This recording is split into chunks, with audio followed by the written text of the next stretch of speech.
Hey guys, it's me, Muhammad, again, out here at Washington Square Park, um, coming back to dealing with anxiety.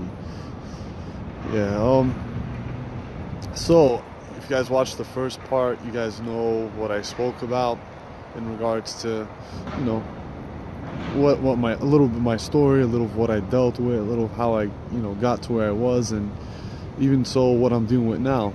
Um, all I have to say is, that when I first dealt with it, it was something intense, and it's a series of steps that you have to go through, a series of steps and places you have to be at just to understand where it is.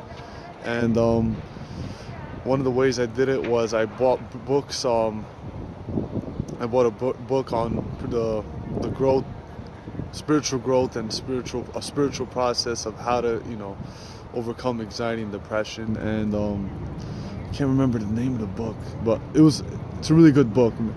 Maybe I could I could write it in my comment box or something. But either way, any books that lead to some sort of spiritual growth, or knowing how to deal with taking something so negative and making it into a positive thing will help inspire you and push you, because at the end of the day you do need the fuel to get to where you need to go. And nothing could work, and energy doesn't just come out of nowhere. You have to place it, and for that to get placed, something has to inspire you. So the way I came upon it was a different way, and I'm not saying you guys are going to do it the same way. It's more so everyone has their own method, and this is my method, and if it works for you, it works for you. I guess it just aligns well with my personality, let's say, because also dealing with anxiety, if you go to certain people, they're gonna all tell you their own opinions, and you're like, why, this is not working for me. This is not working for me. I've tried that hasn't worked for me. Yeah, because we're all different people, but they say there's 7 types of personalities in this world, and you align with that section. Whatever personality you have, you align with those type of people, so the way I came upon it was, I think her name was something Brown. That's her name. Jane. Something, I can't remember. But either way, she in her book she discusses different ways to deal with anxiety, and it's not even to the point where it's just anxiety. It pinpoints exactly what it is. 'Cause deep down, it's more to it. It's not just this emotion that's like, oh yeah, it's all over the place. No, it's more to it. It's something deeper. So in my case, it was me, and how when I was a kid, I got made fun of. I got pushed around. I got bullied. I've gotten embarrassed by a lot of people.